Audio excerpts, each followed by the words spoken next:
Joke pala. But if anything like that ever does come, use the name of Jesus. And then you'll find out what's behind that. Okay? You'll find out real fast. What is really behind that? All things are made by God, right?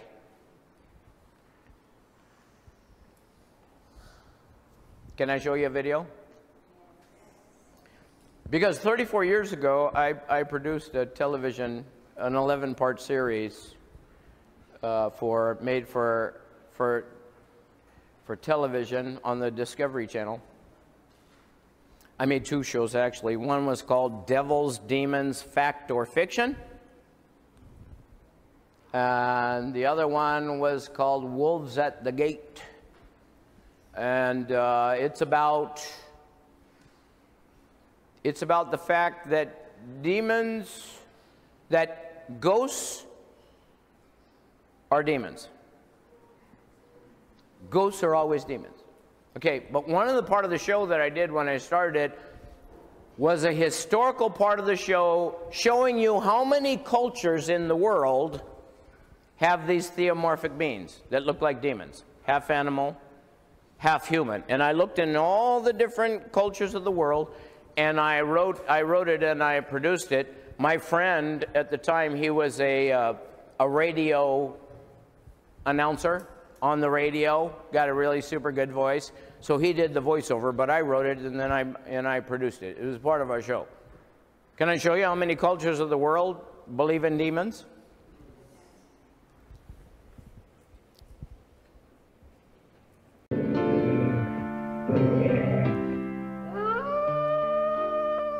In September 1994, the discovery of a cave 260 miles south of Paris, France, was released to the media.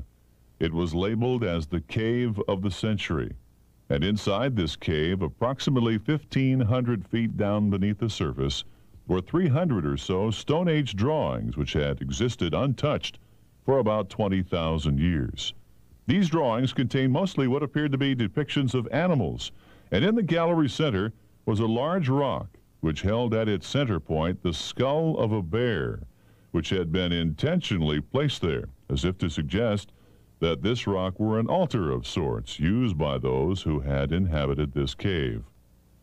Alongside were found the miscellaneous bones of approximately 100 bears, as well as hearths, flints, and torches. In other caves previously discovered in Seminole Canyon in Texas and also northern Mexico were found cave drawings which were created approximately 3,000 to 4,000 years ago.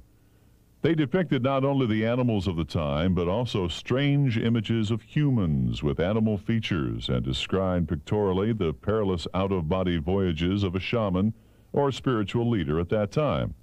Archaeologist Solveig Turpin of the University of Texas at Austin claimed the art showed a unified belief system ranking as one of the oldest religious systems in the New World. Ancestors of these cave artists are believed to have inhabited this same region for as long as 12,000 years ago after migrating to the continent across the Bering Land Bridge in Alaska. There is such a word which describes a being with both animal and humanistic features, and the word is theriomorphic. Interestingly, though, this word is also commonly used to describe what demons look like. Among other images or references found in Sumerian clay tablets, which date approximately 8,000 years ago, are of the same type, half animal, half human being. But perhaps more clear and definable are those found in Egypt, which date to approximately 6,000 years ago. Here we find beings commonly shown with such features, yet they were labeled more as gods than as being evil, such as in the Great Judgment where Anubis, the jackal-headed god of embalming, supervises the scales weighing the deceased person's heart against the feather of truth. Thoth, the ibis-headed god, meanwhile, records the verdict for Osiris, the judge of the dead, and in the end, those judged unworthy to pass into eternity are fed to the beast, which was part crocodile and part hippopotamus, who lurked near the scales by thought, eagerly waiting to devour the hearts of those who failed to measure up. In Hinduism, we find a clear-cut definition of demons versus gods. Gods tended to have much the same features as men, while demons had theriomorphic features, as shown in this painting from the Pahari school in 1800 BC, depicting Kali fighting off a demonic army. In Hinduism, demons that normally exist in a dimension called Tavatimsa are the enemies of gods and are called asuras. Yet each of the more powerful demons do have individual names, such as Jayeshtha, who rules evil and bad luck, or Shitala, demon of smallpox, or Bali, the great demon self-proclaimed owner of the worlds. In Buddhism, demons are said to live in different levels. Ghosts, for example, live in the realm of Petafasaya or Petas, while true demons such as Mara, the demon leader shown here on elephant, came to attack and destroy Buddha, and they reside or come from a dimension called Maraya, which is the true hell. In Tibet, the leader or devil is called Kayapa, while lower evil demons are referred to as Damu. In this Thangka 19th century painting, we find the wheel of life clasped by Mara, the Lord of Death, and its 6 sectors representing the realms of gods, titanic demons, departed spirits, hell, animals, and men. In China, once again, we not only find more images of theriomorphic design, but also now others such as dragons capable of human-like thought patterns with abilities of being able to change or influence the lives of men. In this scroll, we are shown the 4 kings of hell, rulers of the 4 quarters, for hell here is said to be organized in earth-like bureaucracies. The devil, or king of hell, known as Yen Lo, is shown here watching his lower demons driving the condemned into the river of hell, while he's surrounded by demonic officials and bureaucrats. Japan's ruler of hell and demons is known as Emma-O, and in this late 12th century drawing we see those condemned forever, beheaded upon the devil's trident. In ancient Rome, mostly we find only depictions of the various gods and goddesses, such as this mural from the House of Marine Venus in Pompeii.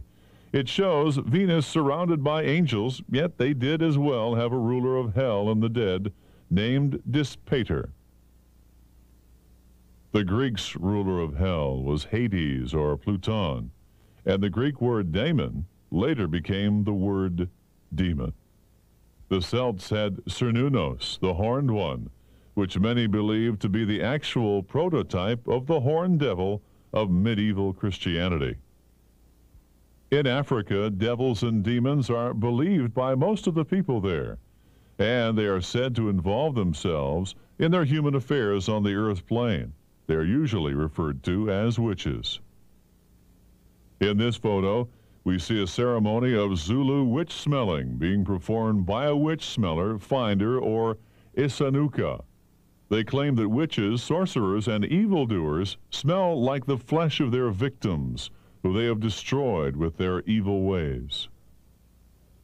The North American Indians, shown here wearing definite theriomorphic type masks, are attempting to summon medicine spirits to cure diseases.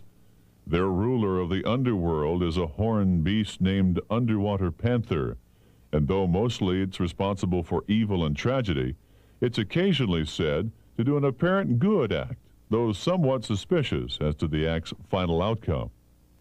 In the South Pacific and Melanesia, demons and spirits are accepted as a way of life, as can be seen in these travel masks. Another example can be seen in this wood carving. The Muslims as well have their theriomorphic entities, as shown here in a drawing taken from the Quran, depicting King Solomon in his court. The Christian religion, with its Holy Bible, is saturated with accounts of demons, and its said ruler of hell, who goes by many names, such as Satan, Lucifer, the devil, son of morning, the liar, murderer, thief, destroyer, slanderer, etc. In Christianity, the devil is said to have once been one of the great angels of God. Residing in heaven, he was known as Lucifer, archangel of light. But then later, things began to go wrong in heaven. According to the story, Lucifer began to want more. He yearned for greater power, and amongst his fellow angels, he began to criticize God's plan, especially with regards to God's creation, named man. Angels are said to have been created by God to act as messengers and to serve and protect man. Unlike man, who was said to have been created in God's likeness. Here for you. Yes? Okay, so I'll just switch in. I'll switch into something different. There was a guy. His name was William Mumler, back in 1832. And he was a photographer. Just a regular photographer guy. He would take pictures of you or your family and charge you money. And during the Civil War, he was taking pictures of people with their families to send to the soldiers and this kind of stuff.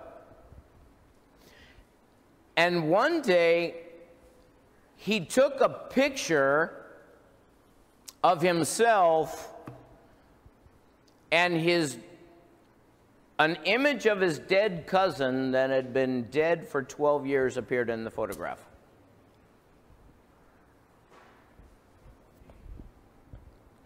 Appeared in the photograph. And from that time on, when he would take pictures of people, images of their dead family members would show up in these pictures. Now there's a picture, you know Abraham Lincoln. I mean, in the Philippines you don't know, but you've heard of Abraham Lincoln, everybody probably.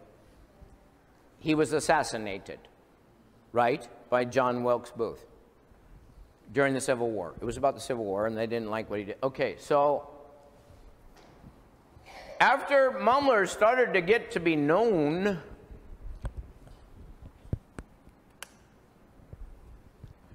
about these strange pictures, Mary Todd Lincoln, which is here, that's Abraham Lincoln's wife, she went in to get her picture taken. And when they developed the picture, looks like Abraham Lincoln with his hands on her shoulder. Right? Looks like that, don't it? This is a real photo. This is a real photo. See, you can see his head here, and his shoulders, and his hands here. So, people would say, well, that proves that ghosts are real. Because there it is, okay? That would seem to prove that, well, ghosts must be real. And that's not the only photo. There's hundreds and hundreds.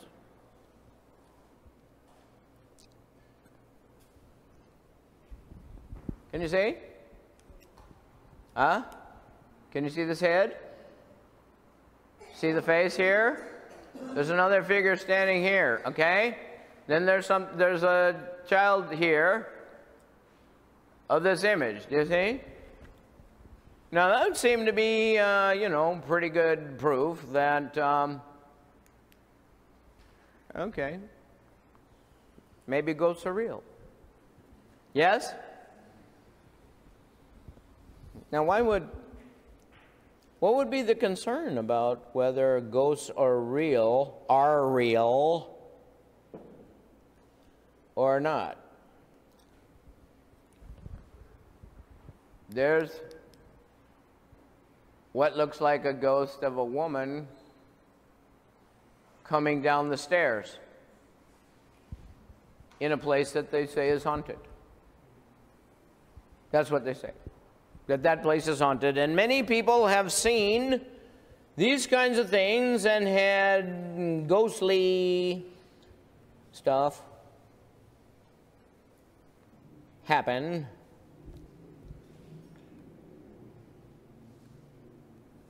And maybe some of you, look, see a person standing there? Looks like? Well, see, because what you're doing is you're looking at these pictures with first glance. And your mind, which is trained by the world, tells you, well, if I see an image and it looks like a human, then it must be a human ghost. Right? But you're doing that without thinking spiritually.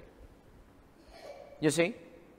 You're doing that without trying to figure out, well, maybe there might be another different kind of explanation.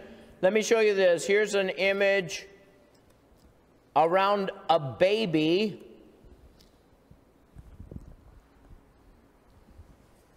This was caught on a baby cam. There's the baby right there. Now you have this image. Now that looks like, oh, maybe there's a ghost in my house. You see? And it's hanging around the child. Why is it hanging around the child? Now, the thing that you don't see, it looks like a human form. There's the nose, the mouth, the chin. See? You look at that, and at first you just go, well, I don't need to look anymore. See? Your mind goes, well, I don't need to look anymore. I can see a human kind of figure, right? So if you operate on that level, you can get fooled by Satan. You see? Is there anyone here ever thought that they saw a ghost before? Had something in a house? Anybody here? Yes? Okay. Well, I'll explain to you what it was, because one of the things that turned into my job in the beginning of my ministry 34 years ago, because I worked with the police forces on different kinds of things, was when people started to learn that I kind of understood about demon things and stuff. If someone would call the police and say, oh, we're having all these things moving around in the house, objects moving, we hear voices, we see the figures going around, this, that, and the other. Our kids are being attacked. I mean, I went into houses where kids were being thrown out of their beds in the middle of the night. I went in houses where the demons were picking up women and throwing them up, lift them off the ground, coming up and being thrown against the walls. I mean, I've seen every kind of thing that you might think about of what demons can do in houses. Those are the things that I used to handle, because they used to send me out there, and they would send me out there to try and figure out, the people that are calling, are they on drugs? Are they crazy? Or is there really something happening? Eventually, the Catholic Church started giving me all of what they called was exorcisms in California, where I was working, including I did all what they called exorcisms on all of the priests. I did the priests, delivering them, and the nuns. I handled all those cases. So I did that for many, many years. For like 7 years straight, I handled all these kinds of cases. And I mean, I wasn't a Catholic, I wasn't a priest or anything, but they didn't know what to do. They didn't have real exorcisms. So they gave it to me because they knew somehow I got the demons out. Okay, so I got involved with these kinds of things, and so I was trying to figure out, like, Because in the beginning, you'd have to go to this house, you know, and the demons, they see this guy there, and he's trying to figure things out, and so the demons try and stay quiet and hide to try and make the people seem like they're crazy or this isn't true. See, demons know all this stuff. So you'd have to go and you'd spend a lot of time in these people's houses. Maybe I'd be there all night, like looking around, trying to see, like, is there really something going on here or not? See? I mean, that was my first part of my job. And then later on, it grew into how do you get them out? Okay, but in the beginning, it was just to go out there, under the police thing, and this thing, and figure out is there something real there or not. And then if there was something real, nobody really knew what to do. Okay, but eventually it grew into knowing what to do. That's what started leading me into this ministry. See, and so I went back. I came across this guy's work, this mumbler guy. Now there was see, there's the Lincoln thing. See these things? Here? These images. Now there was a famous case during William Mumler's time where P.T. Barnum, I don't know if you know P.T. Barnum and Bailey Circus. It was the most famous circus in the world. And P.T. Barnum was a fraud expert. Okay, this is another thing. But he was a super rich guy, and so he wanted to prove that Mumler was false, that this was false, that this was fraud, that it was a trick. So P.T. Barnum, he had a photographer guy take 2 glass plates with images, one of the picture, and they put another one over it, and then they took the picture and they showed what looked like one of those. Double exposure, see? 2 things mixed together. And so the government came to prosecute this William Mumler. They put a case in New York. They did a law case against him to prove that he was a fraud, brought on by this P.T. Barnum, this rich guy, to expose him and show this is all fake, and this is all phony. What they were using at this time, back in the 1800s, was they would use glass plate cameras. If you know what that is. If you ever see the old Western movies, they have the big camera on the stand, on the tripod, and they pull the curtain over them, and then they hold up this thing and they go poof, and it goes a flash, poof, and it takes the picture, and it's taken on glass. They call them glass plate cameras. So you get this image on glass. You know, now they have negatives. Okay, but during this time it had to be done with glass plates. So this guy was taking these pictures on glass plate cameras, and so P.T. Barnum took 2 glass plates already done and put them together and then printed it, and he goes, oh, this is how he's doing it. So they had a court case, and they brought it to court, federal court. And what Mumler did was he had someone in the court. He said, I will stand next to the camera and touch nothing. And they said, well, maybe your camera is a trick. He said, well, bring in another camera, someone I don't know. So they brought in another camera, glass plate camera, of someone he didn't know. The court did. And he told the person in the court, you are the one that will take the picture, but I will just stand next to the camera. I'll just stand next to the camera.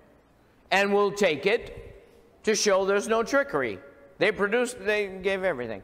So in the court, they took a picture of people in the court with him just standing there doing nothing. And those images came out. Those images showed up.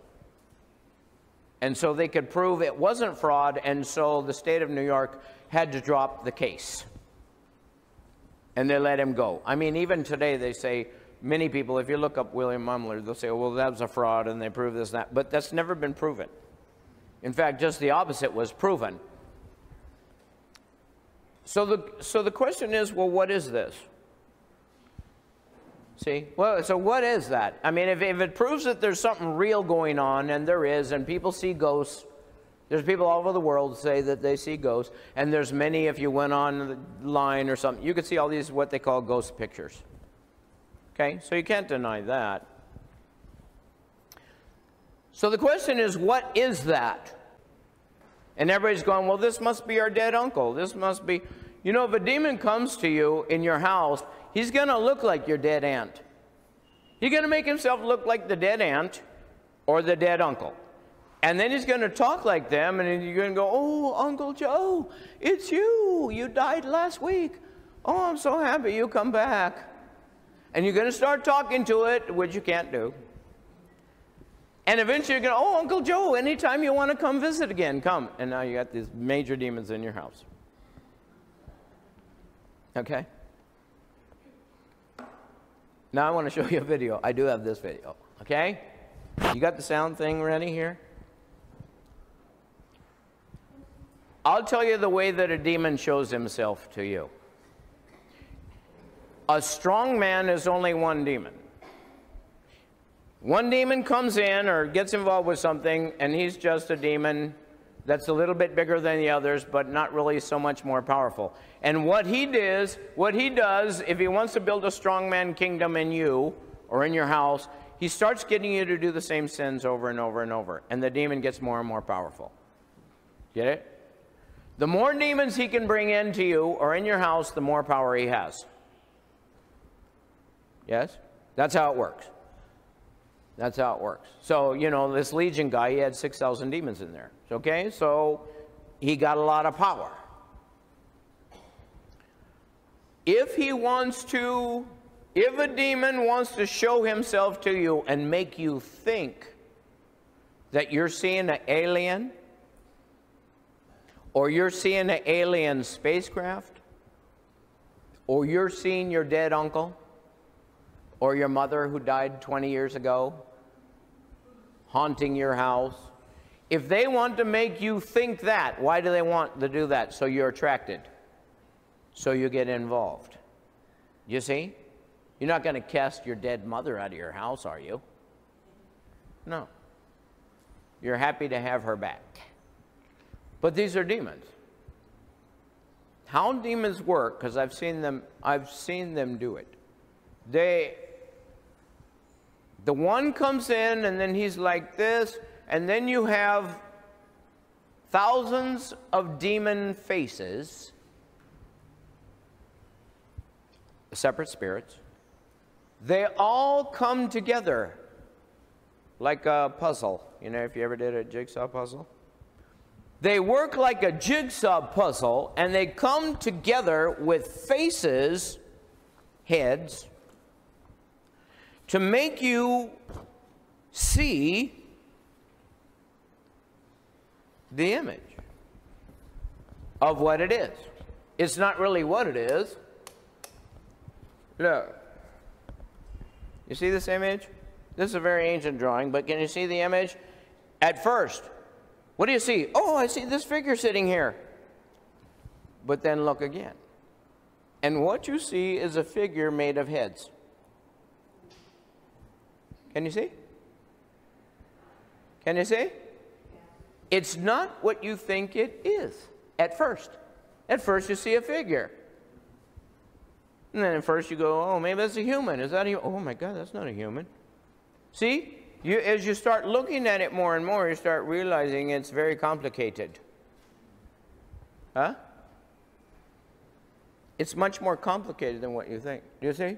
He's made of demon heads, many of them. Can you see it? This is somebody who used to see demons. They've seen them, cultures around the world. See? See? Can you get that on your... It's made of all these heads. You think you're seeing a form laying on the ground, but it's a bunch of heads coming together like a puzzle. Can you understand it? It's not what you think. You know when you take did you ever do jigsaw puzzles? You know, you got a box and you shake it and it's all these different parts in there and you look at it and it doesn't make sense. But then you start putting them all together and eventually you have a scene of the mountains of the country or something. That's what they do. See, if you were to if you were to take a computer and start to step down into this photo, which I've done with photo enhancers, you would see that this whole image of Abraham Lincoln, see, even all this, see all this cloudy thing here? Look, there's a face right there, see? See, that one's pretty clear. There's another face right there, see? See the eyes? See the mouth there? The more you look at it, the more you see. But if you just go like, oh, Abraham Lincoln, you don't see it. Because Satan is the deceiver. Can you see faces in there? Now that I told you about it, you're starting to see it, aren't you? But before you didn't see it. And it's not from the power of my suggestion.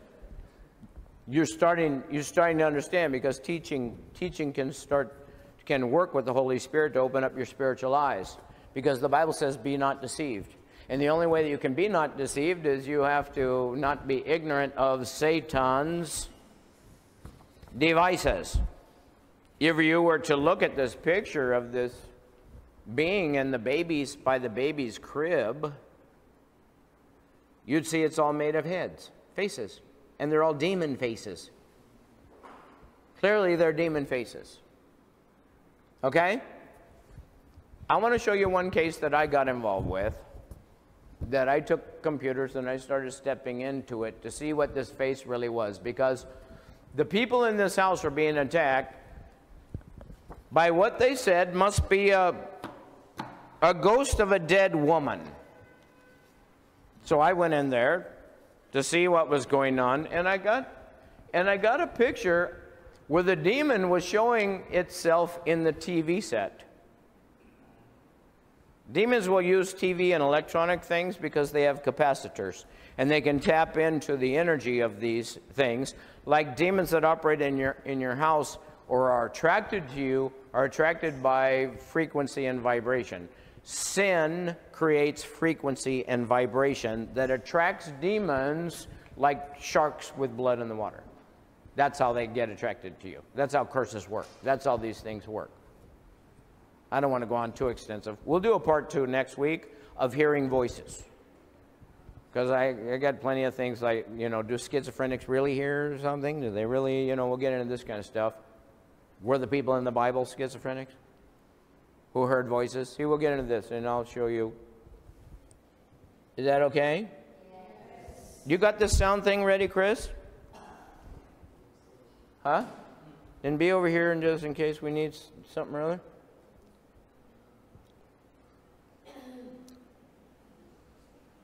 These are very old things, because I told you it was 34 years ago from a TV show that I did 34 years ago, so you should have sound on there. You should have sound.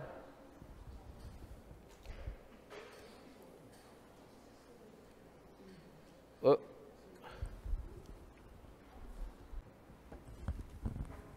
Okay, so you can see that what you think you see is not what you see. And the more that you look, the more you see. And the more delivered that you get, the more you can start seeing all these masquerading things that Satan does. You want to see one more? Yes. Because I want to show you a lecture that I did at a school one time on explaining photos like this.